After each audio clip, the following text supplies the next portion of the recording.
तो आइए पढ़ते हैं डीएनए फिंगरप्रिंटिंग के बारे में थोड़ा और एडवांस तरीके से। ठीक, हमने जाना था कि जो डीएनए फिंगरप्रिंटिंग है उसके अंदर बेसिकली जो हम लोग यूज करते हैं, ठीक, डीएनए मार्कर्स का, वो कौन कौन से होते हैं? आरएफएलपी और वीएनटीआर। ठीक, लेकिन अब जो डीएनए फिंगरप्रिंटिंग की जाती है उसमें टेक्निक को थोड़ा और एडवांस किया गया है। ठीक, उसमें हम लोग वीएनटीआर और आरएफएलपी का जो चलन है उसको कम कर दिया हम लोगों ने। ठीक, उसकी जगह हमने क्या किया है, उसकी जगह एसटीआर का यूज का जो है, एसटीआर का जो यूज है वो बढ़ गया है। ठीक, एसटीआर क्या है? Basically STR simple tandem repeats होते हैं। क्या होते हैं? सिंपल सिंपल टैंडम रिपीट्स होते हैं। ठीक, सिंपल टैंडम रिपीट्स। क्लियर? और टैंडम रिपीट का मतलब मैंने आपको बताया था कि जिस टाइप से जो एक ट्रेन होती है उसमें जो कोचेज होते हैं, ठीक, उसमें जो डिब्बे होते हैं एक के बाद एक होते हैं। ठीक, तो वो क्या होते हैं, उस टाइप से जो रिपीट होगा उसको हम लोग क्या बोलेंगे? टैंडम रिपीट बोलेंगे। ठीक, जैसे हमने बात की कि सी ए सी ए सी ए सी ए। ठीक, तो ये क्या है? लगातार एक रिपीट चल रहा है। ठीक, तो ये क्या एक टैंडम रिपीट है। ठीक, और वीएनटीआर भी क्या है? वीएनटीआर भी एक टैंडम रिपीट ही है। तो यहाँ पर फिर डिफरेंस क्या है? ठीक, डिफरेंस यहाँ पर ये है कि जो वीएनटीआर है, जो वीएनटीआर है वो मिनी सैटेलाइट की कैटेगरी में आता है। ठीक, हमने सैटेलाइट जो डीएनए था उसको दो कैटेगरी में डिवाइड किया था, मिनी सैटेलाइट और माइक्रो सैटेलाइट। ठीक, जो वीएनटीआर है वो मिनी सैटेलाइट की कैटेगरी में आता है। मिनी सैटेलाइट क्या होते हैं कि उसके अंदर जो रिपीटिंग यूनिट होती है, जो रिपीटिंग यूनिट होती है, ठीक, जैसे यहाँ पर सी ए ये रिपीट हो रहा है। ठीक, सी ए सी ए सी ए ये रिपीट हो रहा है। तो ये जो यूनिट बनी है सी ए की, जो मिनी सैटेलाइट में होती है ये यूनिट, उसके अंदर 22 25 नाइट्रोजनस बेस होते हैं। क्या होते हैं? 22 25 न्यूक्लियोटाइड होते हैं, हम लोग ये बोल सकते हैं। ठीक, मतलब 20 या फिर 25 न्यूक्लियोटाइड का एक लंबा सीक्वेंस होगा, उसके बाद में फिर वो दोबारा रिपीट हो जाएगा and then third time fourth time लगातार रिपीट होगा। ठीक, तो वो होता है वीएनटीआर। लेकिन सिंपल रैंडम रिपीट के अंदर क्या होता है कि ये छोटे होते हैं। ये क्या होते हैं? छोटे होते हैं। इन्हें माइक्रो सैटेलाइट की कैटेगरी में रखते हैं हम लोग। इसे क्या करते हैं हम लोग? माइक्रो सैटेलाइट की कैटेगरी में रखते हैं। ठीक, माइक्रो सैटेलाइट की कैटेगरी में। अब माइक्रो सैटेलाइट का मतलब क्या है कि मिनी से ये थोड़े और छोटे होते हैं, मतलब इसमें रिपीटिंग यूनिट होती हैं वो 2 या फिर 4 न्यूक्लियोटाइड की ही बनी होती हैं। जैसे यहाँ पर सी ए 2 ही न्यूक्लियोटाइड है, सी ए सी ए सी ए, ये लगातार रिपीट हो रही है। तो अब हम लोग क्या कर रहे हैं कि जो वीएनटीआर है उसको रिप्लेस कर दिया हम लोगों ने एसटीआर से। ठीक, इसका अब ज्यादा यूज होने लग गया है। तो जैसा कि वीएनटीआर में होता है सेम टू सेम इसी में होता है कि वहां पर भी जो रिपीटिंग यूनिट्स होती हैं वो अलग अलग होती हैं। ठीक, मतलब मेरे अंदर जो नंबर है वो किसी और के अंदर नहीं होगा। क्लियर? मान लीजिए मेरे अंदर जो रिपीट होने वाले जो न्यूक्लियोटाइड्स हैं उनका जो अरेंजमेंट है, ठीक है, जैसे मान लीजिए मेरे अंदर सी ए रिपीट हो रहा है तो आपके अंदर सी जी रिपीट हो सकता है। ठीक है, कोई थर्ड पर्सन के अंदर ए जी रिपीट हो सकता है। ठीक, पहली बात तो क्या है, इनका जो सीक्वेंस है ये मैच नहीं करेगा एंड देन इनका रिपीटिंग नंबर वो मैच नहीं करेगा।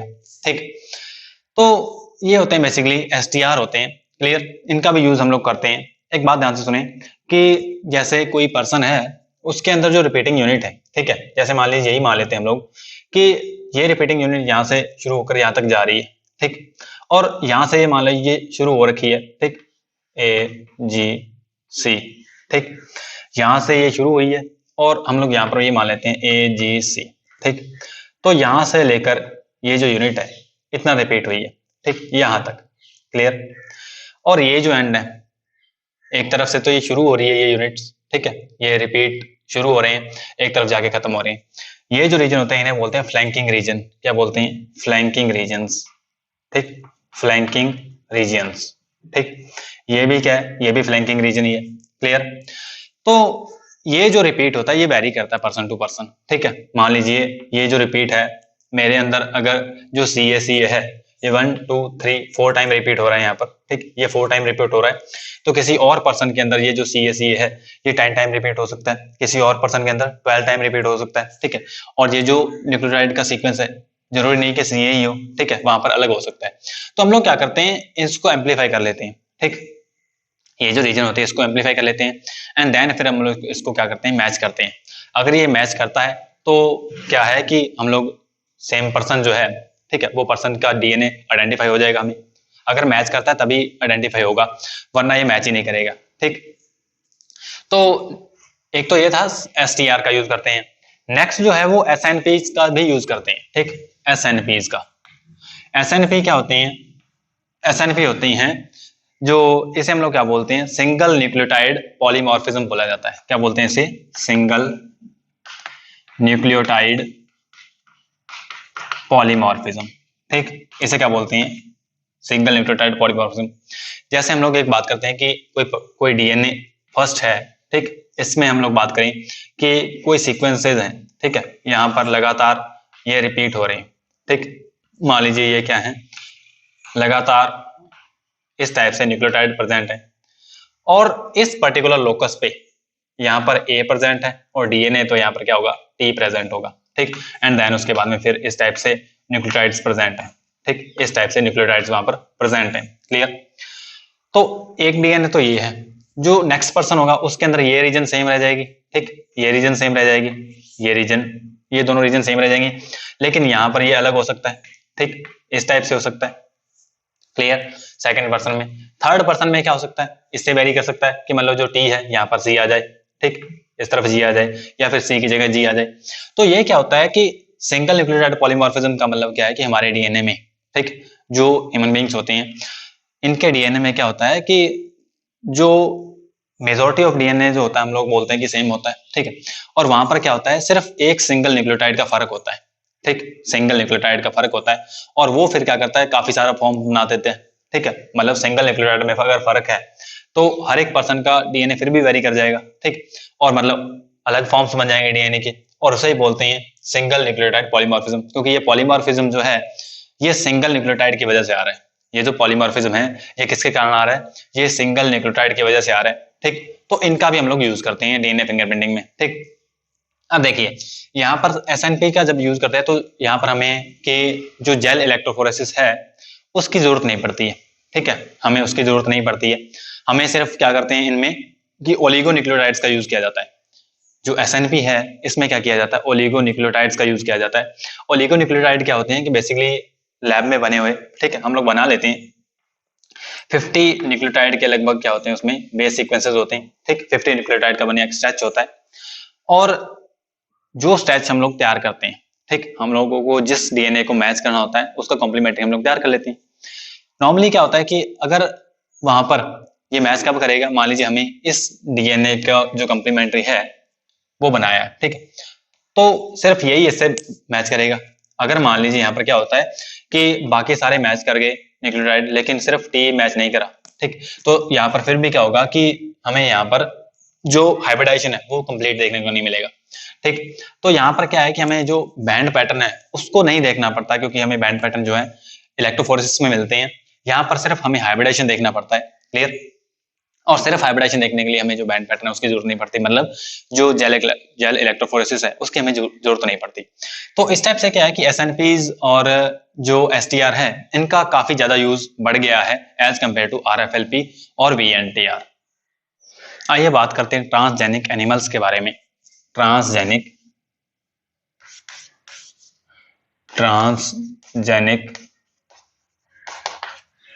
एनिमल्स के बारे में। ठीक, हम लोग बेसिकली बात करेंगे ट्रांसजेनिक एनिमल्स के बारे में।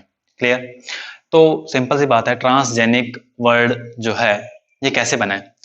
हम लोग क्या करते हैं कि मान लीजिए एक सेल है, ठीक, इस सेल का एक अपना न्यूक्लियस होगा और न्यूक्लियस का क्या होगा, एक पर्टिकुलर डीएनए मटेरियल होगा। ठीक, हम लोग क्या करते हैं कि इसके अंदर जो डीएनए है इसको चेंज कर देते हैं। इसके अंदर जो मान लीजिए नॉर्मल डीएनए है, ठीक, ये डीएनए है, उस डीएनए में फेरबदल कर देते हैं। क्या कर देते हैं, उसमें फेरबदल कर देते हैं, उसे मैनिपुलेट कर देते हैं। कैसे मैनिपुलेट करते हैं कि हम लोग बाहर से एक क्या करते हैं, डीएनए लेते हैं और इस डीएनए को इस सेल के अंदर इंटीग्रेट कर देते हैं। ठीक है, ये जो डीएनए है इस डीएनए को, मतलब ये भी क्या है, न्यूक्लिक एसिड है, इस न्यूक्लिक एसिड को हम लोग जो ये सेल है इसके न्यूक्लिक एसिड के साथ में इंटीग्रेट कर देते हैं। ठीक है, इनकॉर्पोरेट कर देते हैं।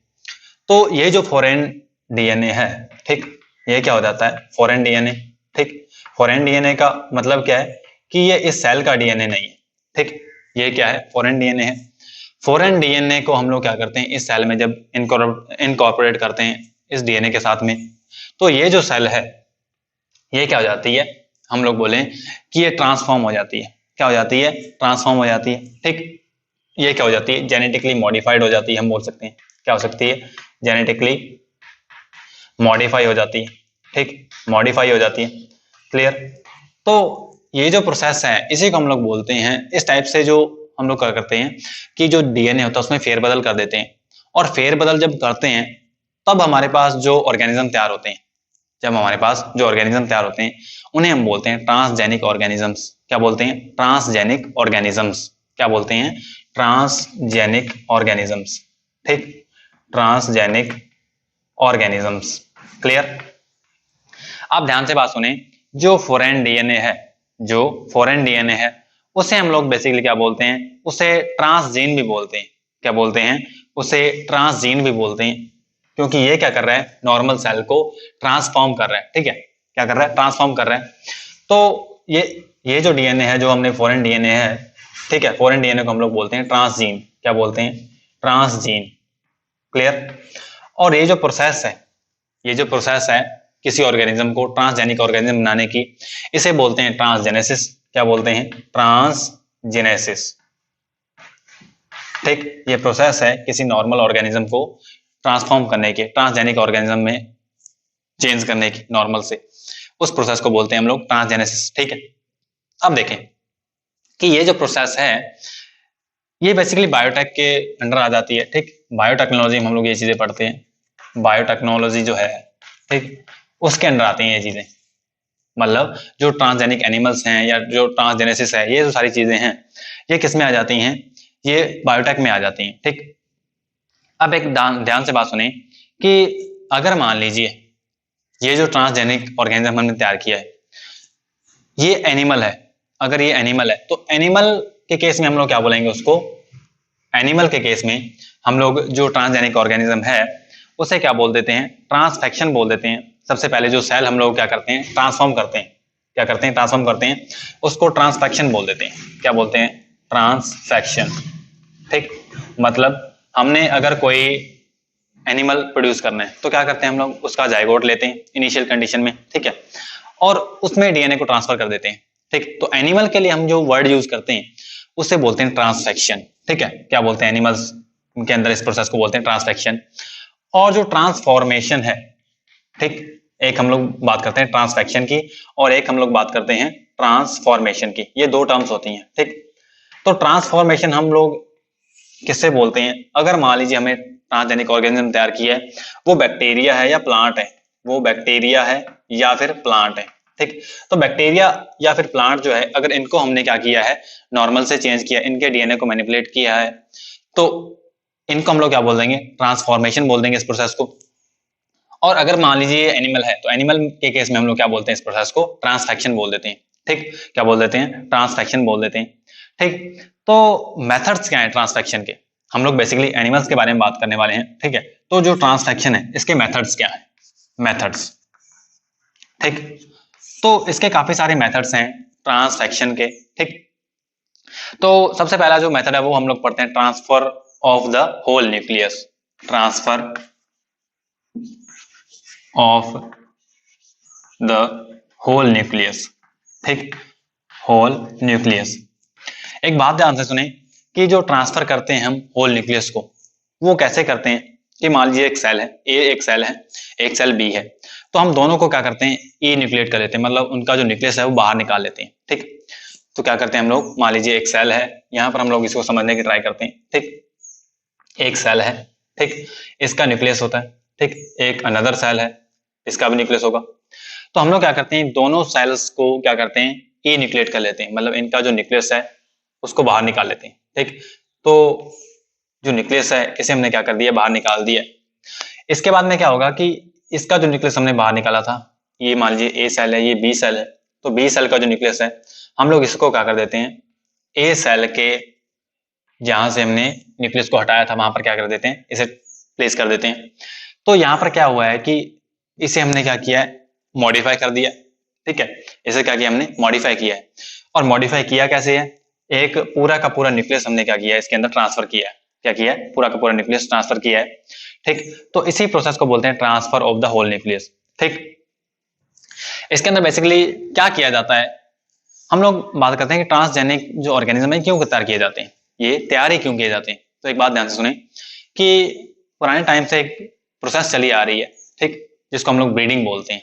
हम लोग क्या करते हैं कि जो सुपीरियर क्वालिटी के एनिमल्स होते हैं, हम चाहते हैं कि हमारे पास जो एनिमल्स हैं वो क्या हो, सुपीरियर क्वालिटी के हों, अच्छी क्वालिटी के हों। अगर मान लीजिए हम कैटल्स की बात करते हैं, तो कैटल्स की जो प्रजनन हमारे पास ऐसी हो कि वो मिल्क ज्यादा दे, उसके अंदर मीट का अमाउंट ज्यादा हो, ठीक है, वो क्या हो, थोड़ा पावरफुल हो, ताकि हम लोग उसका खेत में भी यूज कर सकें। ठीक, तो ऐसे ऐसी क्वालिटी हम लोग चाहते हैं। लेकिन ये जो क्वालिटीज हैं ये सिर्फ ब्रीडिंग से पॉसिबल नहीं है, ये सिर्फ ब्रीडिंग से पॉसिबल नहीं है, क्योंकि ब्रीडिंग के अंदर होता क्या है कि कुछ एक अनडिजायरेबल कैरेक्टर भी आ जाते हैं। क्या होता है कि अनडिजायरेबल कैरेक्टर भी आ जाते हैं। मान लीजिए दो स्पीसीज हैं, तो दो स्पीसीज में से हमको क्या चाहिए, सिर्फ उनके अच्छे कैरेक्टर चाहिए, लेकिन जब ब्रीडिंग करवाते हैं तो सारे के सारे जीन मिक्स होते हैं। तो ऐसा होता है कि जो कुछ एक अनडिजायर्ड जीन्स भी उस प्रोजेनी के अंदर आ जाते हैं, जो हमें चाहिए नहीं, जो हमें नहीं चाहिए होते हैं। तो जो ये जो प्रोसेस है, ठीक, ट्रांसफेक्शन की, इसके अंदर क्या करते हैं हम लोग, सिर्फ जो डिजायरेबल डीएनए होता है, ठीक, सिर्फ उसी को उसी को हम लोग क्या करते हैं, प्लेस करते हैं, ठीक है, उसी को चेंज करते हैं न्यूक्लियस से। तो इससे क्या होता है कि हमें जो प्रोजेनी मिलती है वो अच्छी क्वालिटी की मिलती है, हमें सिर्फ डिजायरेबल जीन वाली ही क्या मिलती है, प्रोजेनी मिलती है। क्लियर, इसलिए ये सारी प्रोसेस की जाती है। ठीक, तो आइए बात करते हैं, सबसे पहले क्या करना पड़ेगा हमें, ये जो दोनों सेल्स हैं इन्हें क्या करना पड़ेगा, ई न्यूक्लिएट करना पड़ेगा। क्या करना पड़ेगा, ई न्यूक्लिएट करना पड़ेगा। ई न्यूक्लिएट कैसे करोगे, पहली जो प्रोसेस है ई न्यूक्लिएशन, ठीक है, ई न्यूक्लिएशन, ये आप कैसे करोगे, जो ए न्यूक्लिएट करना है सेल को, ये कैसे करते हैं बेसिकली कि हमने क्या किया, एक केमिकल सब्सटेंस साइटोकिनेसिन बी का यूज करते हैं हम लोग, साइटोकिनेसिन बी का हम लोग क्या करते हैं, यूज करते हैं। जो ए सेल है, जो सेल ए है, इसे हम लोग क्या करते हैं, साइटोकिनेसिन बी से ट्रीट करते हैं एंड देन सेंट्रीफ्यूज करते हैं। ठीक, देन क्या करते हैं, सेंट्रीफ्यूज करते हैं।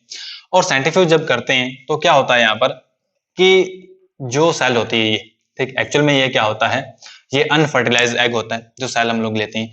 हम लोग ये जो ट्रांसफॉर्मेशन करते हैं या ट्रांसफेक्शन करते हैं, ये अर्ली स्टेज में किया जाता है। अर्ली स्टेज मतलब कि जाइगोटिक स्टेज में हम लोग कर सकते हैं इसको, ठीक है, या फिर अनफर्टिलाइज्ड जो एग होता है उस स्टेज में कर सकते हैं। क्लियर, क्योंकि अगर हम लोग ये चीज करेंगे अर्ली स्टेज में, तो ये होता है कि जो कैरेक्टर्स हमने डाले हैं उसमें, ठीक है, या जो जीन्स डाले हैं वो क्या करेंगे, मेंडेलियन इनहेरिटेंस के अकॉर्डिंग पूरे के पूरे ऑर्गेनिज्म में प्रेजेंट होंगे। ठीक, क्योंकि सेल्स जो है माइटोटिकली डिवाइड करती हैं। अगर मान लीजिए ये जो प्रोसेस है हम लोग करते हैं एक अडल्ट ऑर्गेनिज्म में, तो वो हम लोग क्या करेंगे, सिर्फ मान लीजिए अगर मेरे हाथ में यहाँ पर कुछ एक चेंज किया गया है, ठीक, तो पहली बात तो मेरी बॉडी का इम्यून सिस्टम उसको क्या करेगा, डिस्ट्रॉय कर देगा, ठीक है, एज ए फॉरेन पार्टिकल मान के। और अगर मान लीजिए उसको रिजेक्ट नहीं किया जाता तो फिर भी उसका जो इफेक्ट है वो सिर्फ उसी पर्टिकुलर जगह पे रहेगा जहां पर ट्रांसफेक्शन किया गया है। इसलिए क्या करते हैं हम लोग अर्ली स्टेज में क्या करते हैं, इसको अंजाम देते हैं इस प्रोसेस को। तो साइटोक्लासिन बी से जब हम लोग इसको ट्रीट करते हैं एक सेल को, अनफर्टिलाइज्ड जो एग है, ये क्या है, अनफर्टिलाइज्ड एग को ट्रीट करते हैं साइटोक्लासिन बी से, और उसके बाद में क्या करते हैं, उसे सेंट्रीफ्यूज किया जाता है। तो जो न्यूक्लियस होता है, जो न्यूक्लियस होता है वो नीचे बैठ जाता है, सेडिमेंट हो जाता है, और जो बाकी जो सेल बच जाती है, ठीक है, जो प्रोटोप्लाज्म का बाकी वो जो पोर्शन बच जाता है, ठीक है, न्यूक्लियस निकल जाता है, उसके बाद में जो साइटोप्लाज्म बच जाता है वो ऊपर आ जाता है, ठीक है, सेल के साथ में। तो इस टाइप से हम लोग क्या कर सकते हैं कि ई न्यूक्लिएट कर सकते हैं सेल को। क्लियर, और एक तरफ हमारे पास क्या होता है कि फर्टिलाइज एग होता है, ठीक, एक तरफ हमारे पास क्या होता है, मान लीजिए जो बी सेल है, हमें जहां से न्यूक्लियस लेना है, जहां से हमने न्यूक्लियस लेना है, वो एक फर्टिलाइज एग है, एक ब्लास्टुला स्टेज है। क्या है वो, एक ब्लास्टुला स्टेज है, ठीक। तो ब्लास्टुला स्टेज इस टाइप से होगी, ठीक, उसमें क्या होंगे, काफी सारी सेल्स होंगी, उसमें क्या होंगी, उसमें काफी सारे सेल्स होंगी। तो क्या करते हैं, इसको भी हम लोग साइटोक्लासिन बी से सेम वे में ट्रीट करते हैं। तो यहाँ से भी क्या होते हैं कि न्यूक्लियस बाहर निकल जाते हैं। अब न्यूक्लियस जो बाहर निकलते हैं उसमें होता क्या बेसिकली, उसमें क्या होती है, एक न्यूक्लियर एनवेलप होती है, और थोड़ा सा स्मॉल अमाउंट में क्या होता है, न्यूक्लियर मेम्ब्रेन के साथ में साइटोप्लाज्म भी लगा रहता है। तो इस स्ट्रक्चर को हम लोग बोलते हैं कैरियोप्लास्ट। क्या बोलते हैं, कार्यो या फिर कैरियोप्लास्ट, ठीक।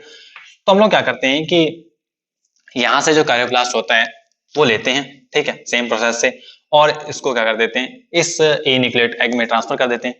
एंड देन ये जो ए न्यूक्लिएट एग था, इसको फिर क्या करते हैं हम लोग, जो सरोगेट मदर होती है, ठीक, उसमें इम्प्लांट कर देते हैं। क्लियर।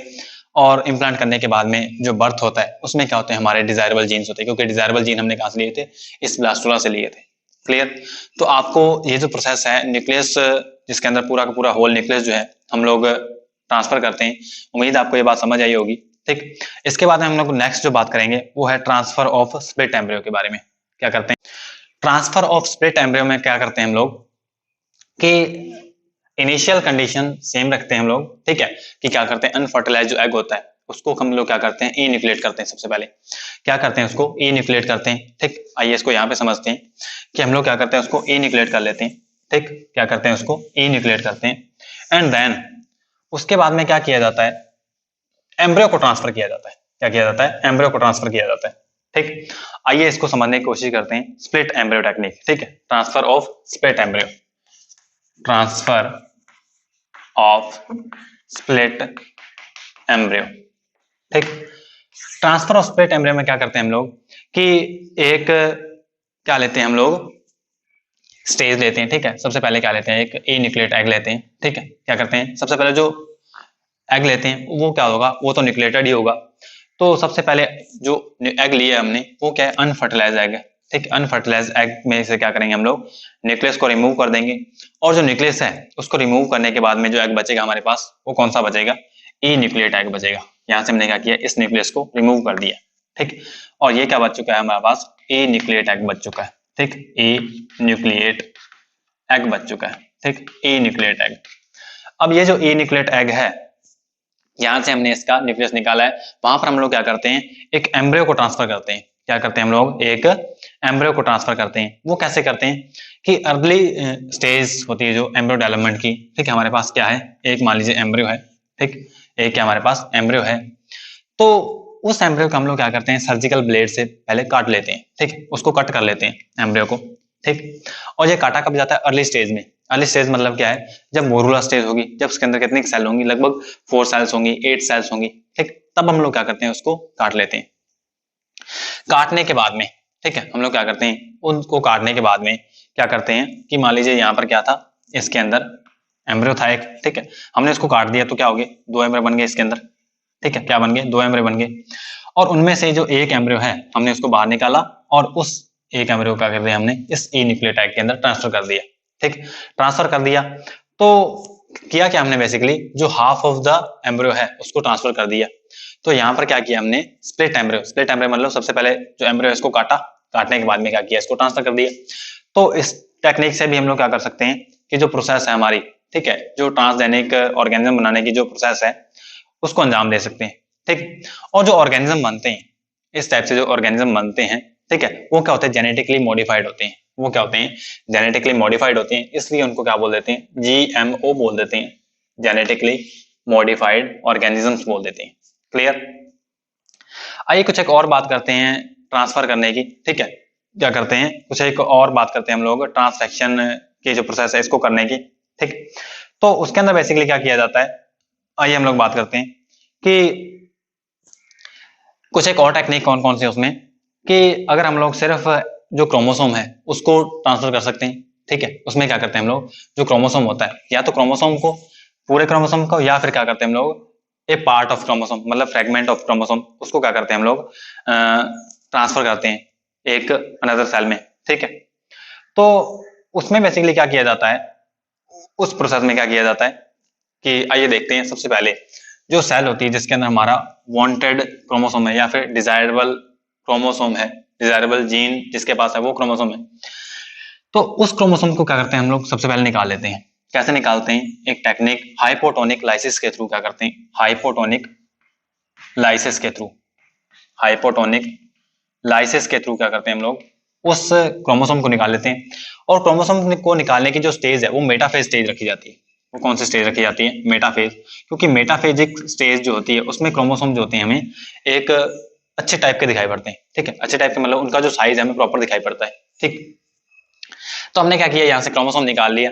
ठीक है, क्रोमोसोम निकालने के बाद में क्या करते हैं हम लोग, जो क्रोमोसोम निकाला है, ठीक है, उसको क्या करते हैं हम लोग आइसोलेट कर लेते हैं, और आइसोलेट करने के बाद में जो क्रोमोसोम हमने निकाला है उसको आइसोलेट करने के बाद में जिस सेल के अंदर हमें उस क्रोमोसोम को ट्रांसफर करना है, जिस सेल के अंदर हमने उस क्रोमोसोम को ट्रांसफर करना है, उसको क्या करते हैं हम लोग उसके अंदर डालने की कोशिश करते हैं। ठीक है, उसको बेसिकली करते हैं कि हम लोग उनको दोनों को इंक्यूबेट किया जाता है, जो क्रोमोसोम है इसको और जिस सेल में हमने इसे डालना है, इन दोनों को क्या किया जाता है, इंक्यूबेट किया जाता है। ठीक, इंक्यूबेट करने के बाद में, ठीक है, इंक्यूबेट बेसिकली कैसे किया जाता है, सबसे पहले क्या करते हैं इसमें कैल्शियम फॉस्फेट का यूज करते हैं। क्या करते हैं हम लोग, कैल्शियम फॉस्फेट का यूज करते हैं। कैल्शियम फॉस्फेट से इसे ट्रीट करने के बाद में क्या किया जाता है, इनको इंक्यूबेट किया जाता है। इससे फिर क्या होता है कि जो क्रोमोसोम है इसे जो सेल अपने अंदर ले लेती है। ठीक, अंदर ले लिया सेल ने, अंदर लेने के बाद में क्या होता है कि ये जो सेल होती है ये ट्रांसफॉर्म हो जाती है। ठीक है, ट्रांसफेक्टेड हो जाती है। क्लियर। और एक ये टेक्निक थी जिसके अंदर हम लोगों ने क्या किया, जो क्रोमोसोम है उसको अनदर सेल में ट्रांसफर किया। ठीक है, या फिर एक हम लोग बात करें कि जो डीएनए है उसको भी हम लोग क्या कर सकते हैं, ट्रांसफर कर सकते हैं। ठीक है, माइक्रो इंजेक्शन टेक्निक के थ्रू। उसके अंदर क्या किया जाता है बेसिकली कि जो हमारा जायगोट होता है, ठीक है, जायगोट बनने से पहले हम लोग बात करें, जहां पर क्या हो चुका होता है कि सिनगैमी हो चुकी होती है, लेकिन जो हम बात करें कि जो न्यूक्लियस होते हैं वहां पर कार्योगामी नहीं हुई होती है, सिर्फ सिनगैमी हुई होती है। ठीक, तो हम लोग बात करते हैं कि ये मान लीजिए एक ऐसा है जिसके अंदर फर्टिलाइजेशन की प्रोसेस है वो शुरू हो चुकी है, मतलब इसके पास में दो न्यूक्लियस है। ठीक है, एक तो स्पर्म का न्यूक्लियस है और एक इसका खुद का न्यूक्लियस है। क्लियर। कार्योगामी होने से पहले, मतलब दोनों न्यूक्लियस मिलने से पहले हम लोग क्या करते हैं, इस एग को सबसे पहले तो, ठीक है, इस एग को क्या करते हैं, सबसे पहले इमोबिलाइज करते हैं। क्या करते हैं, इमोबिलाइज करते हैं। इमोबिलाइज कैसे किया जाता है, एक सक्शन पिपेट के थ्रू इसको इमोबिलाइज किया जाता है, मतलब ये कहीं पे हिले ना। ठीक, उसके बाद में एक माइक्रो इंजेक्शन के थ्रू क्या किया जाता है, एक माइक्रो इंजेक्शन के थ्रू हम लोग क्या करते हैं, जो हमारा डिजायरेबल डीएनए होता है, डिजायरेबल डीएनए को क्या करते हैं, इन दोनों को मिलने से पहले ट्रांसफर कर देते हैं यहाँ पर।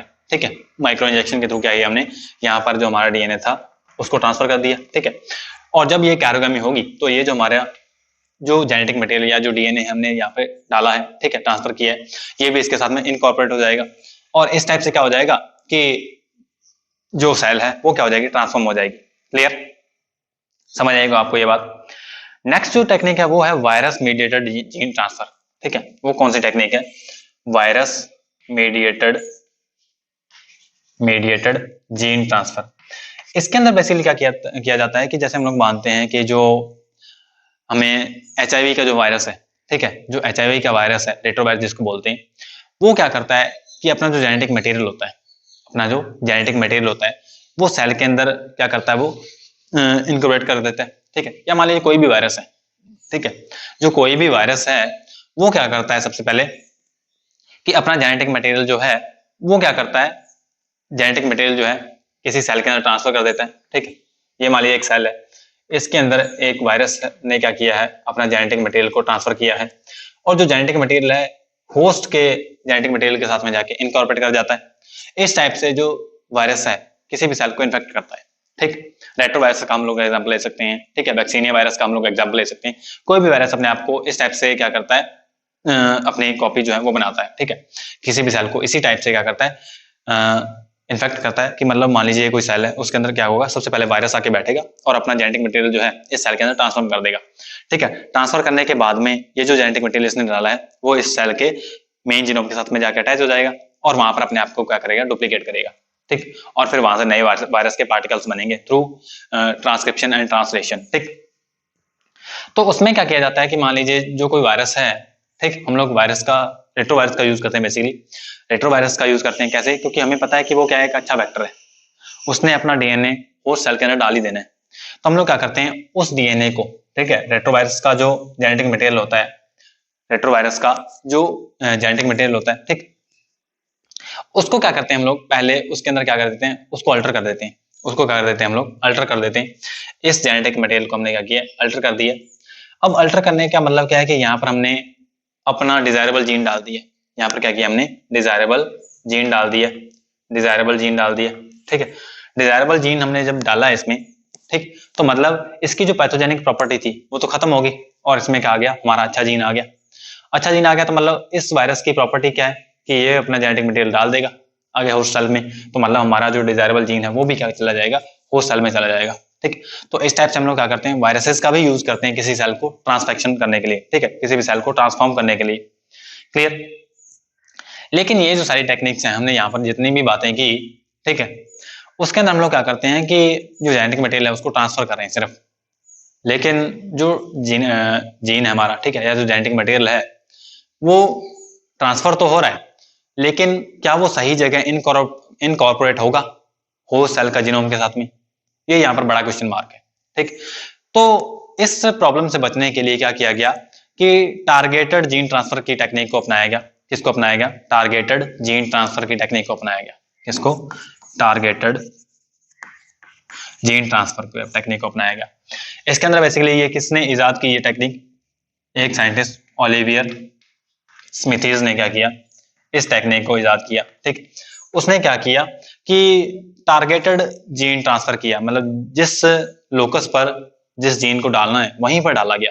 ठीक, इसके अंदर इसने क्या किया कि जो कोई भी इसने क्या किया, दो हीमोग्लोबिन की जो चेन होती है, ठीक है, उसमें बेसिकली जो बीटा ग्लोबिन का जीन है, ठीक है, बीटा ग्लोबिन का जीन 1% टू अनदर पर्सन डाला गया। ठीक, बीटा ग्लोबिन का जो जीन है वो क्या किया गया, 1% टू नेक्स्ट पर्सन डाला गया। ठीक है, 1% टू नेक्स्ट पर्सन डाला गया। और वो जिस वेक्टर का उसके अंदर यूज किया गया उसमें क्या था कि होमोलोगस साइट थी।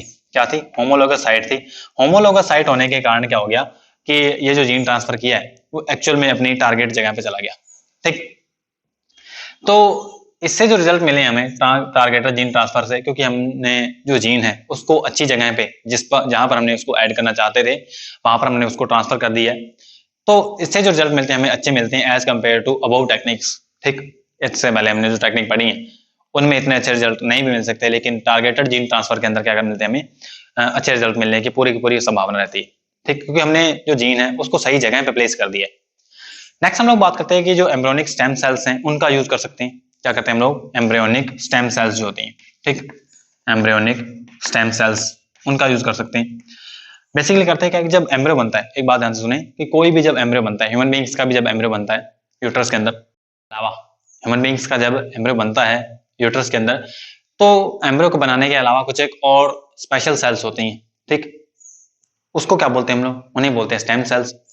हम लोग स्टेम सेल्स को मॉडिफाई करके किसी अदर ऑर्गेनिज्म के अंदर डाल देते हैं। ठीक, क्या करते हैं, स्टेम सेल को मॉडिफाई करके ऑर्गेनिज्म के अंदर डाल देते हैं, और उससे फिर क्या होता है बेसिकली कि जिस हमने क्या किया है, एम्ब्रियो के अंदर डाला है उसको। ठीक है, आइए इसके प्रोसेस को पूरी तरह समझते हैं, फिर हमें समझ आएगा कि सबसे पहले क्या करते हैं हम लोग, स्टेम सेल को निकाला।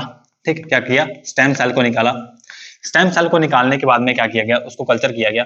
ठीक, कल्चर किया गया। कल्चर करने के बाद में जिस स्टेम सेल को हमने निकाला है उसे क्या किया गया, कल्चर किया गया। और कल्चर करने के बाद में ये जो सेल है इसको ट्रांसफेक्ट किया गया। क्या किया गया, स्टेम सेल को ट्रांसफेक्ट कर दिया गया। क्या किया गया, ट्रांसफेक्ट किया गया, मतलब इसको जो जेनेटिक मटेरियल था उसको अल्टर कर दिया हमने। अल्टर करने के बाद में ये जो क्या किया हमने, बेसिकली यहाँ पर ये जो स्टेम सेल है इसको ट्रांसफेक्ट कर दिया। अब इस ट्रांसफेक्टेड सेल को हम लोग क्या करते हैं, किसी जो हमारा एम्ब्रियो होता है, ठीक है, कोई एम्ब्रियो जिसको हमने क्या करना है, बेसिकली ट्रांसफर करना है, ट्रांसफॉर्म करना है। मान लीजिए ब्लास्टुला स्टेज के अंदर है। ठीक, तो ब्लास्टुला स्टेज के अंदर क्या किया हमने, ये जो ट्रांसफेक्टेड सेल्स हैं, ठीक है, एक नहीं करते, काफी ज्यादा कर लेते हैं, और उनको क्या करते हैं, ब्लास्टुला स्टेज के अंदर ट्रांसफर कर देते हैं। और जो ब्लास्टुला होता है फिर उसको हम लोग क्या करते हैं, सरोगेट मदर के अंदर ट्रांसफर कर देते हैं, यूट्रस के अंदर ट्रांसफर कर देते हैं। और फिर वहां से क्या होता है कि जो नया ऑर्गेनिज्म हमें मिलता है वो कैसा मिलता है, हमें ट्रांसजेनिक ऑर्गेनिज्म मिलता है। हमें कैसा मिलता है, ट्रांसजेनिक ऑर्गेनिज्म मिलता है। क्लियर। तो बेसिकली इस टेक्निक से जो माइसेस हैं उनको प्रोड्यूस किया गया। ठीक, माइसेस को।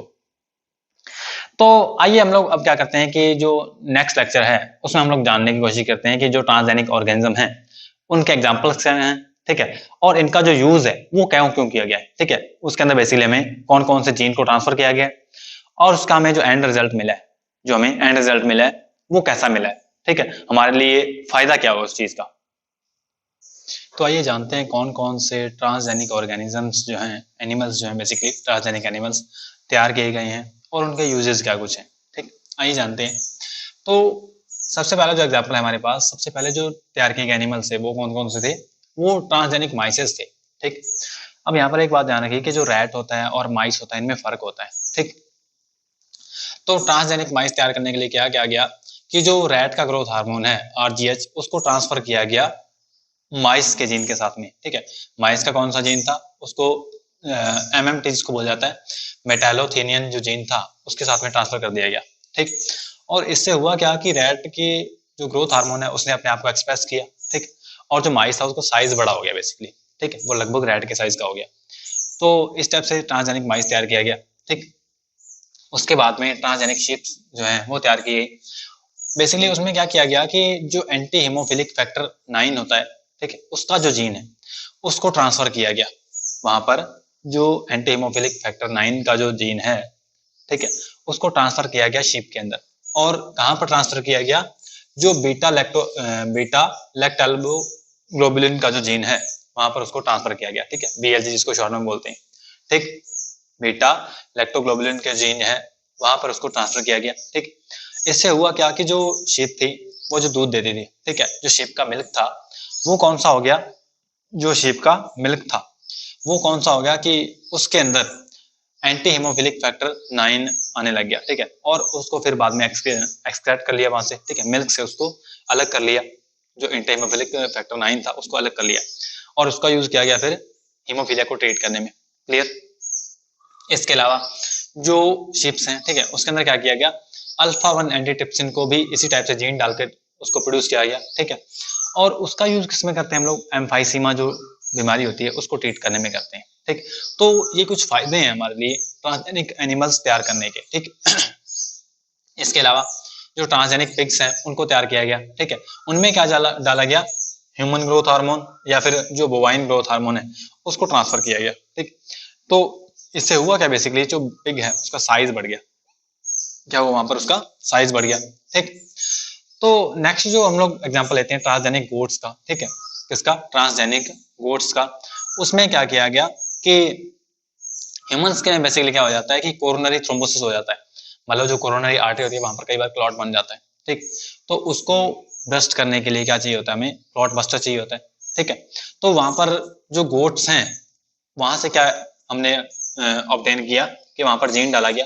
वो कौन सा था, जीन डाला और वहां से जो हमें प्रोटीन मिला, कौन सा प्रोटीन मिला, long acting tissue plasminogen activator. ठीक है, long acting tissue plasminogen activator. ठीक, तो ये जो प्लाज्मिनोजन एक्टिवेटर जो जीन है, ठीक है, ये जो प्रोटीन है बेसिकली वो करता क्या है कि जो कोरोनरी थ्रोम्बोसिस होता है उसके अंदर बेसिकली क्या होता है कि कोरोनरी आर्टरी के अंदर क्लॉट बन जाता है, उसको बस्ट करने में काम आता है। ठीक, तो हार्ट के जो पेशेंट होते हैं इनके लिए बहुत ज्यादा जरूरी होता है। इसके अलावा जो काउज हैं वो तैयार की गई। ठीक है, काउज में जो जीन था वो कौन सा था, बेसिकली लैक्टोफेरिन जीन को डाला गया और लैक्टोफेरिन फिर उनके मिल्क में हमें मिला। ठीक, और वो जो लैक्टोफेरिन जो प्रोटीन था, ठीक, लैक्टोफेरिन जो प्रोटीन था वो क्या था, बेसिकली एंटीबैक्टीरियल होता है। ठीक है, एंटीबैक्टीरियल होता है ह्यूमंस के लिए और ह्यूमन के मिल्क में होता है। क्लियर, आयरन बाइंडिंग प्रोटीन होता है, उसको नीदरलैंड के अंदर जो काउज होती हैं, ठीक है, वहां से ऑब्टेन किया गया। इसके अलावा जो ट्रांसजेनिक फिशेज हैं उनको तैयार किया गया।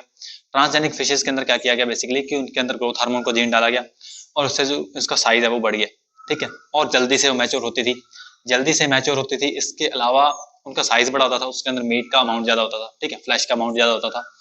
इसके अलावा कुछ एक, जैसे हम लोग बात करें कि एंटरटेनमेंट के लिए भी जो ट्रांसजेनिक फिशेज हैं उनको तैयार किया गया, उन्हें ग्लो फिश बोला गया।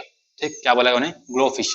वो क्या होती थी कि मतलब बेसिकली दिन में वो जो लाइट होती है, ठीक है, दिन में जो लाइट होती है उसको एब्जॉर्ब करती थी और रात में फिर क्या करती थी, वो ग्लो करती थी। ठीक है, उस लाइट को फिर वो एक्सक्रीट करती थी। ठीक है, उसको छोड़ती थी, इमिट करती थी, तो उनको बोला गया ग्लो फिश। ठीक है, इसके अलावा, ठीक है, ये जो सारे के सारे ट्रांसजेनिक ऑर्गेनिजम्स हैं, ट्रांसजेनिक एनिमल्स हैं, इनको तैयार किया गया। ठीक, अब इनके यूजेस क्या कुछ है, हम लोग बात करना चाहें कि अगर हमने स्टडी करनी हो किसी पर्टिकुलर जीन की, किसी पर्टिकुलर ऑर्गेनिज्म के डेवलपमेंट पे, ठीक है, कि वो जीन उसको किस टाइप से अफेक्ट करेगा या कोई प्रोटीन है उस ऑर्गेनिज्म को किस टाइप से अफेक्ट करेगा, तो उसकी स्टडी हम लोग कर सकते हैं कि नॉर्मल फिजियोलॉजी उसकी क्या होती है और उसका नॉर्मल डेवलपमेंट क्या होता है, और उसके अंदर कोई जीन डालने के बाद में उसका जो नॉर्मल डेवलपमेंट है, ठीक है, नॉर्मल फिजियोलॉजी है, उसके ऊपर क्या इफेक्ट पड़ता है। तो हम लोग अगर बात करना चाहें ह्यूमन बींग्स की, तो ह्यूमन बींग्स पे हम लोग ऐसा सीधा नहीं कर सकते, जो एक्सपेरिमेंट होते हैं। तो क्या किया जाता है कि जो ट्रांसजेनिक एनिमल्स होते हैं इनके ऊपर वो जो चेकिंग है वो कर ली जाती है। ठीक, इनके जो नॉर्मल फिजियोलॉजी या डेवलपमेंट है उनको क्या किया जाता है, चेक कर लिया जाता है इस टाइप से ट्रांसजेनिक बना के। ठीक, इसके अलावा कोई डिजीज है जैसे कैंसर है, सिस्टिक फाइब्रोसिस है, रिमेटॉइड आर्थराइटिस है, इनका भी क्या किया जाता है, स्टडी की जाती है ट्रांसजेनिक माइसेस के ऊपर बेसिकली, ठीक है। मान लीजिए ह्यूमन को क्या हुआ कि ब्रेस्ट कैंसर हो गया, ठीक है, तो ब्रेस्ट कैंसर की जो स्टडी है वो ह्यूमन में नहीं की जाएगी, ठीक है। एक्चुअल में क्या किया जाएगा, उसको ह्यूमन में ट्रीट करने की कोशिश की जाएगी, लेकिन उसकी जो स्टडी है, डीप जो स्टडी है, वो कैसे की जाएगी, वो मान लीजिए माइस में क्या किया हम लोगों ने, ट्रांसजेनिक माइस तैयार किया और उसमें ब्रेस्ट कैंसर करवा दिया, ठीक। कैसा ब्रेस्ट कैंसर करवाया, जो कि एग्जैक्ट ह्यूमन में होता है, वो ब्रेस्ट कैंसर उसको करवा दिया, और वहां पर फिर उसकी क्या की गई, डीप स्टडी की गई कि इस बीमारी का कारण क्या है, ठीक है, इस कैंसर के डेवलप होने का क्या कारण है, इसका इलाज क्या हो सकता है, इसकी सेल्स के अंदर जो फिजियोलॉजी है वो किस टाइप से इफेक्ट हुई है, क्लियर। तो ये जो स्टडी है ये एनिमल्स के ऊपर की जाती है बजाय ह्यूमन के, ठीक। हालांकि ह्यूमन के जो बीमारी है उसको ट्रीट करने की कोशिश की जाती है, ठीक। तो नेक्स्ट जो चीज है वो क्या, बायोलॉजिकल प्रोडक्ट्स। जैसे हम बात करें कि जो रोजी काऊ है, ठीक है, वो क्या ट्रांसजेनिक एक ऑर्गेनिज्म है, वो जो मिल्क देती है उस मिल्क के अंदर क्या होता है, अल्फा लैक्टोएल्बुमिन जो प्रोटीन होता है वो होता है, ठीक है। बेसिकली अल्फा लैक्टोएल्बुमिन जो प्रोटीन होता है ये ह्यूमन के मिल्क में होता है, ठीक। और कई बार क्या होता है, हम लोगों को ऐसे केसेस देखने को मिलते हैं कि उनके अंदर क्या होता है कि जो बेबी होता है वो अपनी मदर का मिल्क लेता है, ठीक। तो मदर का मिल्क वो ले लेता है, लेकिन कई बार मदर के मिल्क नहीं आता होता है, तो हम लोग क्या करते हैं, उसको काऊ का मिल्क दे देते हैं। नॉर्मली काऊ का मिल्क क्या कर देता है, उसको पचा नहीं पाता है, ठीक है। काऊ का जो मिल्क बेबी को दिया गया है तो बेबी उसको पचा नहीं पाता है, तो वहां पर क्या हो जाता है, बेबी को प्रॉब्लम हो जाती है। इस प्रॉब्लम से बचने के लिए, क्यों प्रॉब्लम होती है, क्योंकि उस जो मिल्क है गाय का उसमें क्या नहीं होता, उसमें अल्फा लैक्टोएल्बुमिन नहीं होता, ठीक। तो हमने क्या किया, फिर रोजी काऊ को तैयार किया गया, उसमें ये जो जीन है डाला गया, उसके कारण क्या हो गया, उसमें अल्फा लैक्टोएल्बुमिन जो प्रोटीन है वो आने लग गया, ठीक। ये जो प्रोडक्ट आने लग गया, और नॉर्मली वो बेबी को हम लोग फीड भी कर सकते हैं उससे, ठीक है। कई बार मदर में जो मिल्क है वो एक्सीड नहीं होता, तो वहां पर फिर वो जो गाय है उसका मिल्क हम लोग दे सकते हैं जिसके अंदर अल्फा लैक्टोएल्बुमिन प्रेजेंट होता है, ठीक। इसके अलावा वैक्सीन सेफ्टी, ठीक है। मान लीजिए कोरोना का दौर चल रहा है, तो कल को अगर मान लीजिए कोरोना की कोई वैक्सीन बन जाती है, ठीक है, ऑफिशियली कोई वैक्सीन बन जाती है, तो उसको सीधा ह्यूमन पे ट्राई नहीं किया जाएगा, उसको किस पे ट्राई किया जाएगा, सबसे पहले ट्रांसजेनिक ऑर्गेनिजम्स पे ट्राई किया जाएगा, ठीक है। क्या किया जाएगा उसमें बेसिकली कि ऐसी कंडीशंस डेवलप की जाएंगी कि जो ट्रांसजेनिक एनिमल है उसको कोरोना करवाया जाएगा, ठीक है, किसी ना किसी टाइप से। एग्जैक्ट जो कोरोना के सिम्टम्स हैं वो उस ऑर्गेनिज्म में डेवलप करवाए जाएंगे, और फिर उस वैक्सीन को ट्राई किया जाएगा ह्यूमन पे ट्राई करने से पहले, ठीक है। तो बेसिकली बात क्या है कि ह्यूमन पे कोई भी मान लीजिए कोई वैक्सीन बनती है, तो सबसे पहले जो उसका हम बात करें कि टेस्टिंग होती है वो सिर्फ एनिमल्स पे होती है, सीधा ह्यूमन पे उसको टेस्ट नहीं कर सकते हम लोग। इसके अलावा केमिकल सेफ्टी टेस्टिंग की जाती है, ठीक है, ट्रांसजेनिक ऑर्गेनिज्म पे। कैसे कि मान लीजिए कोई ड्रग्स बनाई जाती हैं, ठीक है, वैक्सीन भी एक टाइप की ड्रग्स होती है, ठीक है। या हम लोग बात करें कि कोई और ड्रग बनाएगी, कोई दवाई बनाएगी, ठीक है, या फिर जो हम लोग बात करें कॉस्मेटिक का सामान बनाया जाता है, उसमें बेसिकली क्या होते हैं, ये केमिकल्स होते हैं, और उन केमिकल्स का ह्यूमन की बॉडी पे क्या इफेक्ट पड़ेगा वो कैसे स्टडी की जाती है, वो भी ट्रांसजेनिक ऑर्गेनिज्म की हेल्प से स्टडी की जाती है कि उन पे सबसे पहले ट्राई कर लो, और अगर उनमें कोई बीमारी ना हुई, ठीक है, तो ह्यूमन में भी कोई बीमारी होने के जो चांसेस है वो कम होंगे, क्योंकि जो ट्रांसजेनिक ऑर्गेनिज्म टेस्टिंग के लिए बनाए जाते हैं उनके अंदर सेम टू सेम ह्यूमन वाली कंडीशंस डेवलप की जाती हैं, ठीक। तो ये है हमारा जो चैप्टर है DNA fingerprinting and transgenic animals, ये कंप्लीट होता है।